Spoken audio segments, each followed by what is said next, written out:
Magandang araw sa inyo mga kapromdi. Nandito po ako sa Tayaw Garden, dito sa Tayaw, Atok, Benguet. Napakaraming magagandang halaman dito at isa ito sa pinakamagandang garden dito sa Benguet na napasyalan ko. At syempre aliw na aliw ako kapromdi sa mga nakikita kong mga succulents, makukulay, at syempre nakakakuha ako ng idea kung paano magtanim ng succulents. Anyway mga kapromdi, alam kong matutuwa kayo sa mga makikita nyo. At syempre ito nga napakaganda ng mga succulents dito, iba't ibang succulents, may mga flowering succulents, siyempre meron din nakahalong ibang plants, but pinaka-special dito yung mga succulents plant. At siyempre ma-enjoy nyo yung pag-watching at makakakuha kayo ng mga idea about sa succulents kung paano siya itanim. Enjoy watching mga kapromdi!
napakaganda ng pagka-design nila. Very simple pero napakagandang tingnan.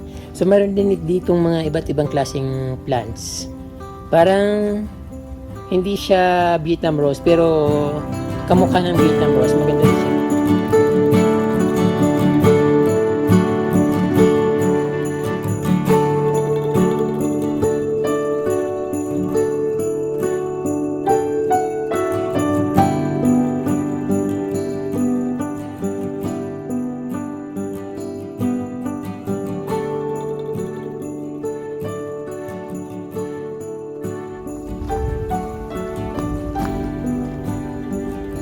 Meron naman sila ditong kabana. Ayan, magandang design. Siyempre, kapag kubo kasi kaprom, di madaling pagandahin, madaling lagyan ng mga halaman kung anong klaseng halaman yung gusto mo. Napakadali niyang pagandahin. Katulad nito, kahit simpleng halaman lang yung decor na nilagay niya, maganda siya ng tingnan. At siyempre, maaliwalas.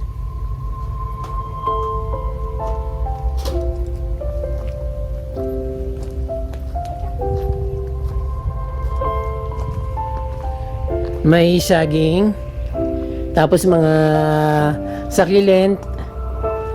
Ayan.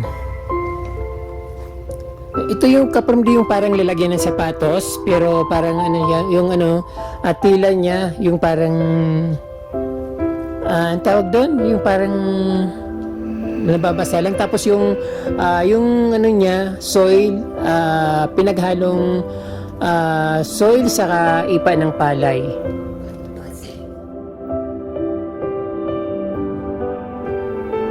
So, ayun, canvas daw yung kapromdi yung may mga para mga bulsa-bulsa. So, alam ko tumatagal yan kasi napapanood ko sa mga Latin American videos, ganyan ang ginagawa nila. Tapos sinusuksukan lang ng mga yung parang mousse, tapos saka lalagyan ng mga ganyan, mga succulents na plants.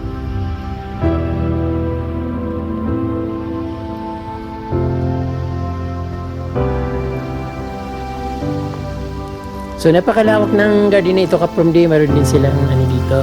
Wala lang, hindi lang nakaon yung ano nila, fountain.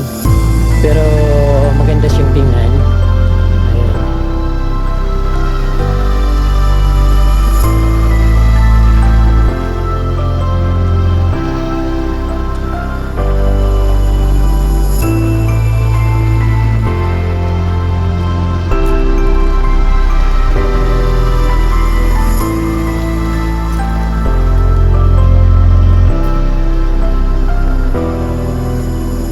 Mga bromeliads.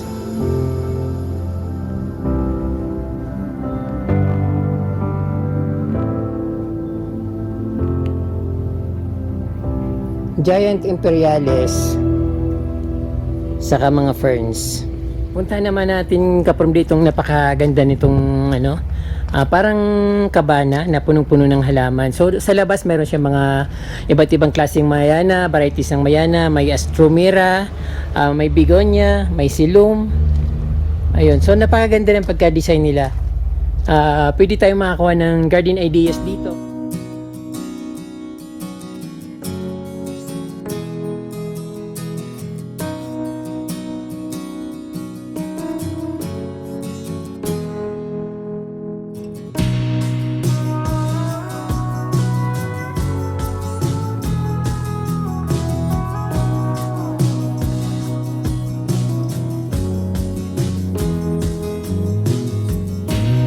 Dito sa loob ng kabana may mga ferns, succulents, iba't ibang klaseng para mga driftwood na nakukuha sa mga ilog, then mga string of pearls.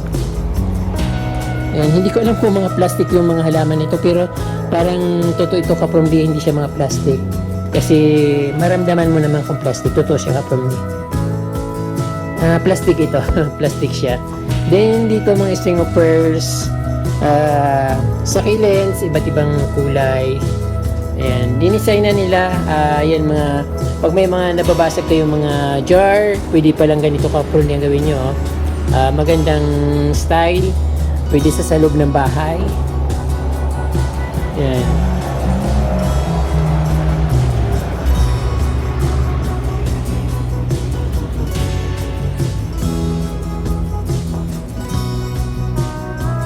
napakaganda naman dito, napakaaliwalas ng dating, mga succulents na magaganda.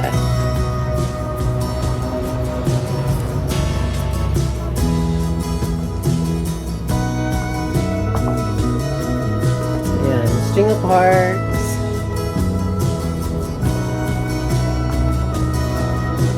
Ano ito?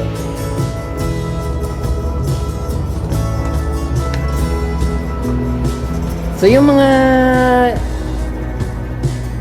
ferns ka from the, totoo po yan, yung sinasabi kong string of hearts, mga cactus, mga succulents, totoo po lahat yan, yung driftwood, ayan, totoo po lahat yan. Kaya syempre dito maganda tingnan, no?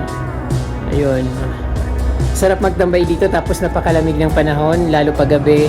Umaabot ng 11 degrees or hanggang 5 degrees yung lamig ang dito sa Atok Benguet. Nararamdaman kapag yung talagang taglamig na panahon.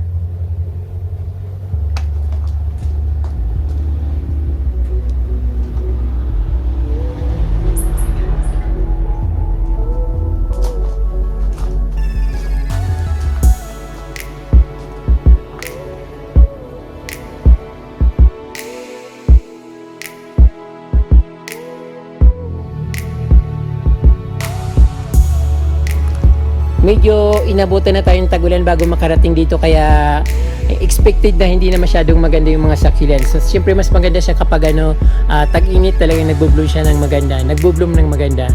So ayan.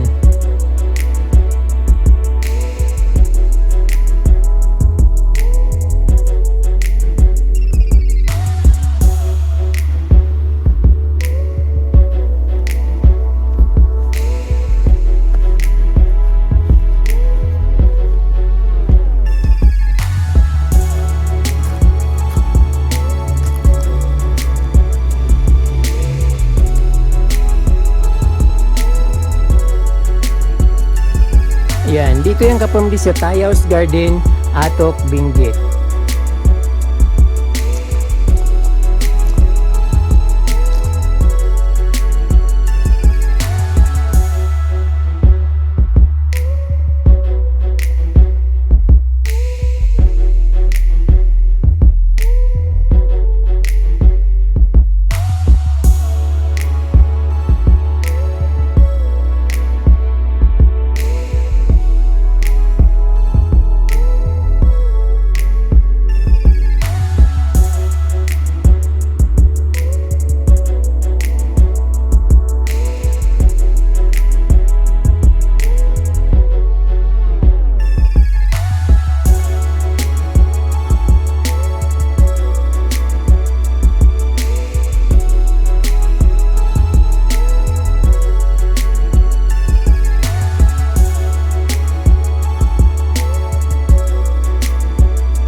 Ayan po mga kapromdi, hindi ko alam na ganito kaganda dito sa loob ng Tayaw Garden.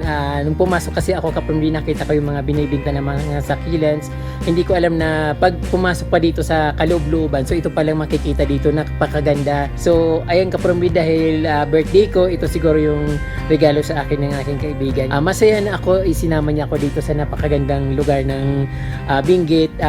Halos maikot namin yung buong Benguet dito sa Kakagala. Tinignan lahat namin yung mga magagandang lugar, mga taniman ng mga vegetables, mga halaman. So ito nga kapromdi, dito naman ako sa Tayaw Garden. So maraming salamat sa aking friends, sa family Uihara na nagsama sa akin dito sa Benguet upang maikot ko yung napakagandang mga garden dito, mga halaman na hindi ko pa nakikita, at yung mga nakikita ko lang sa mga post ng mga ka-Facebook, sa mga ka-YouTuber. Ayun, ako naman yung nandito sa napakagandang mga garden nila dito. So, ayun, kaya pinapasalamatan ko yung family Uihara, lalong-lalo na yung aking friend na si Romy Uihara na naglilibot sa akin dito sa Benguet Province. So, ayun kapromdi, marami pong salamat sa inyong panunood. Huwag niyo pong kalimutan mag-subscribe at pindutin po yung notification bell para updated po kayo sa aking mga bagong post na videos. Marami pong salamat. Diyos mabalos and muchas gracias.